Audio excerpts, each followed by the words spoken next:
আরো অনেক কিছু আছে এই শোভাবাজারে, আরো অনেক কিছু আছে।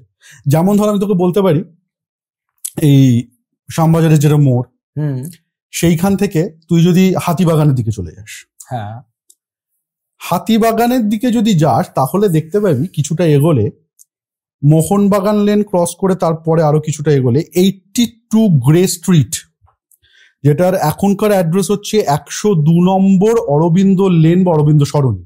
আচ্ছা, বাড়িটা হচ্ছে SBI বিল্ডিং, এখন SBI এর অফিস, ব্যাংক আছে। সেই বিল্ডিংটা থেকেই শ্রী অরবিন্দ ঘোষ অ্যারেস্টেড হয়েছিলেন 1908 সালের 2রা মে। Shri Aurobindo Ghosh was arrested from this building, বা এই বাড়ির সামনে থেকে বা এই বাড়ি থেকে ব্রিটিশ সরকার ওনাকে অ্যারেস্ট করে, যার জন্য উনি 1 বছর প্রেসিডেন্সি জেলে জেল খেটেছিলেন। প্রশ্ন হচ্ছে কেন অ্যারেস্ট করেছিলেন? অ্যারেস্টেড হয়েছিলেন আলিপুর বম্বিং কেস। এই আলিপুর বম্বিং কেসে অ্যারেস্ট করা হয়েছিল ক্ষুদিরাম বোসকে, যার 18 বছর বয়সে ফাঁসি হয়েছিল, যাকে নিয়ে গান লেখা হয়েছিল একবার বিদায় দে মা ঘুরে আসি। প্রফুল্ল চাকি এই কারণেই সুইসাইড করেছিলেন। ভোর রাতে যেখানে প্রফুল্ল চাকি শেল্টার নিয়েছে, সেই সময় ব্রিটিশ সরকার ওনাকে ধরতে যায়, লাস্ট মোমেন্টে প্রফুল্ল চাকি নিজেকে গুলি করে সুইসাইড করেন, যাতে ওনাকে ধরা না দিতে হয়। এক্স্যাক্টলি।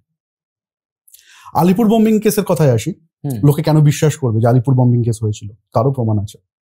সেটা কোথায় আছে আবার বলছি। আলিপুর বম্বিং কেসে প্রফুল্ল চাকি আর ক্ষুদিরাম বোস টেগার্ট সাহেবকে মারার চেষ্টা করেছিলেন। টেগার্ট সাহেবকে মারার জন্য যে গাড়িটাতে ওনারা বমটা মেরেছিলেন, সেই গাড়িটা তখন টেগার্ট সাহেব ছিলেন না, ছিলেন ওনার ওয়াইফ এবং ওনার মেয়ে। তারা ওখানে মারা যান। আচ্ছা, টেগার্ট সাহেব বেঁচে যান।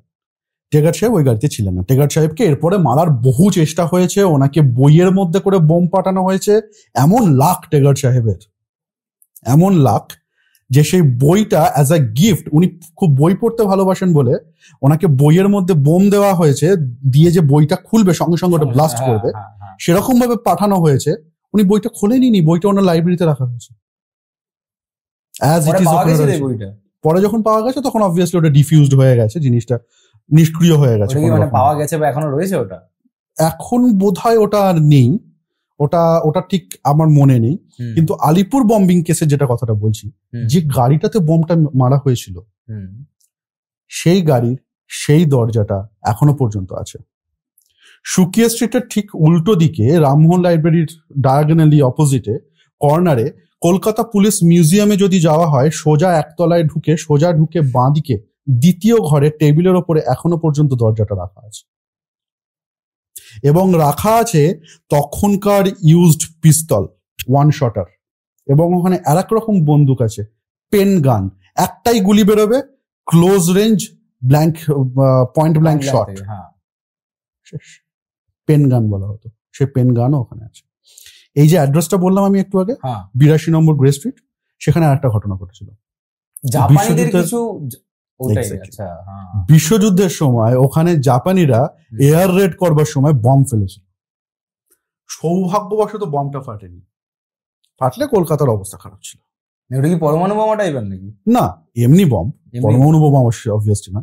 বাট যে বমটা ফেলা হয়েছিল এয়ার রেডের সময়, সে বমটা ফাটেনি কোনো কারণে, সে বমটা এখনো আছে। পুলিশ মিউজিয়ামে ঢুকে, যে পুলিশ মিউজিয়ামের কথা বললাম, কলকাতা পুলিশ মিউজিয়ামে ঢুকে দোতলার সিঁড়ি দিয়ে উঠবার সময় ডান দিকে একটা খুপড়ির মধ্যে বমটা রাখা আছে। এরকম প্রমাণ একটা সাইজের একটা বম এখনো আছে, ওটা ডিফিউজড কন্ডিশনে আছে পুরোপুরি, ওখানে আছে।